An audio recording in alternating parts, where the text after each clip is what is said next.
ছি ছি, জামাটার হাতাটা দেখলি মেয়েটার? সব দেখা যাচ্ছে। বাড়ি থেকে বেরোনোর সময় মা দেখে না নাকি কে জানে। মুখার্জিদার বউয়ের কথায় দত্তগিনী মুখ বেঁকিয়ে বললেন, মা, ওর মাকে দেখনি কেমন শাড়ি সরিয়ে সব দেখিয়ে যায়? ছি ছি, কমপ্লেক্সে কত বয়স্ক মানুষ আছেন, বিকেলের দিকে হাঁটতে বেরোন আর সুমি ওরমভাবে ওনাদের সামনে দিয়ে যায়, লজ্জাও নেই। আরে আজকাল যুগটাই এমন করেছে, তুমি যত দেখাতে পারবে তুমি ততই আধুনিক। সেদিনই তো ট্রেনে দেখছি একটা মেয়ে শাড়ি পরেছে, একটা সাদাতে কালোতে শাড়ি, খাদি, কি সুন্দর আভিজাত্য শাড়িটার।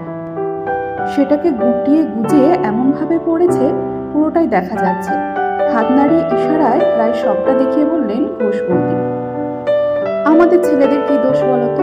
মেয়েগুলো খুলে যাবে আর ছেলেরা দেখলেই দোষ, ওদের কোনো ইচ্ছে জন্মালেই দোষ, আমরা মেয়েরাই ঘুরে ঘুরে দেখি, বললেন মুখার্জি বৌদি। দুপুরের দিকে আবাসনের দ্বিতীয় তলায় এনাদের এক হতে দেখা যায়। এক চিলতে রোদ্দুরে ওনারা ওনাদের প্রয়োজনীয় জিনিসপত্র শুকিয়ে নেন।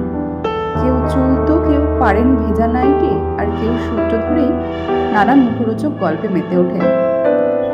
এনাদের সবার একটা করে ছেলে আছে, আর তাদের নিরাপত্তা নিয়ে বেশ ভীত মায়েরা। হয়তো হওয়ারই কথা, মেয়েরা যে নিজেদের খোলামেলা রেখে ছেলেদের উত্তপ্ত করছে। মেনে নিলাম সেসব ভীত মায়েদের সব কথা, কিন্তু আমাকে বলতে পারবেন আর জি করে ওই সদ্য ডাক্তার হওয়া মেয়েটা হাসপাতালে রোগী দেখার সময় এমন কি পোশাক পরেছিল যেটাতে কেউ উত্তপ্ত হয়ে নিজেকে সামলাতে পারেনি, আর যার লোভে একটা পরিবার নিঃসন্তান হলো, হাসপাতালে একটা ভালো ডাক্তার হারালো? উত্তরটা কারোর কাছে থাকলে প্লিজ বলবেন। মেয়েদের অনেক দোষ, পোশাকে দোষ, ব্যবহারে দোষ, সাজগোজে দোষ, মুখের বলিতে দোষ। যদি সেটাই হয় তাহলে আরেকটা প্রশ্ন মনে আসছে যে 2018 সালে সন্ন্যাসিনী কি এমন পোশাক পরেছিলেন বা কি এমন ইঙ্গিত দিয়েছিলেন যাতে কেউ উত্তপ্ত হয়েছিল? সন্ন্যাস মানে তো ত্যাগ, সমস্ত অনুভূতির ঊর্ধ্বে তেমনটাই জানতাম, আর সেসব উতরাতে পারলেই তো ওই পোশাকটা পরতে পারে। হায় ভগবান, সেও তো রেহাই পায়নি সেদিন। কবে কার দ্বারা শুরু হলো এমন কাজ? খুব জানতে ইচ্ছা করলো বলে প্রশ্নটা গুগলকে করতেই জানতে পারলাম মথুরা ধর্ষণ মামলার কথা, যেখানে মথুরা নামে এক তরুণ আদিবাসী মেয়ে 2 পুলিশ সদস্য দ্বারা ধর্ষিত হয়। ছি, শিক্ষিত মানুষ বলেই তো জানতাম এদের। বেশ অবাক লাগছে। তার মানে মেয়েদের পোশাক নয়, কারণটা বিকৃত মানসিকতা, কারণটা মুখার্জি তার বউয়ের মতো মায়েদের কুশিক্ষার, যারা ছেলেদের বোঝাতেই পারেনি মেয়েরা ভোগ্যের পণ্য নয়। কোনো মেয়ের দিকে বাজে দৃষ্টিতে তাকালে মায়ের মুখটা মনে করবি, বোনের মুখটা মনে করবি না। খেলা বোঝে এবার, অন্ধকার করে সপ্তাহখানেক মোমবাতি জ্বালা, তাতে কি সোজা হবে কিছু? হয়তো কালকের পর আজও দেশে কোনো জায়গায় কোনো মেয়ে ধর্ষণ হয়েছে, পিপাসা মেটার পর ছুঁড়ে ফেলে দিয়েছে ঘনবনে, কেউ জানতেও পারল না, শুধু খবর আসলো মেয়েটা নিখোঁজ। অথচ মেয়েটার বাবা মাকে শুনতে হলো তোমার মেয়েটা নষ্ট ছিল, নোংরা কাজ করেছে, তাই মুখ দেখাতে পারেনি, পালিয়েছে।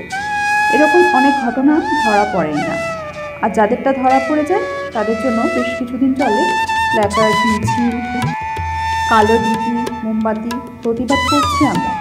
ঠিক সপ্তাহখানেক কিংবা 3-15, তারপর ঝিমিয়ে পড়বে। আবার মাথা তুলে দাঁড়াবো পরের ঘটনাটা জানাজানি হলে।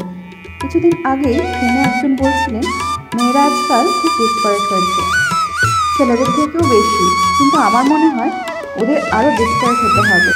এতটাই ডেসপারেট যাতে সবার সাথে ধারালো ছুরি থাকে, অথবা একটা ব্লেড, কোনো কিছু অসংলগ্ন দেখলেই ঢুকিয়ে দিতে দেবে, এমনভাবে সেটা পেটে গিয়ে লাগুক তাতে রক্ত ছিটকে আসুক মেয়েটার মুখে।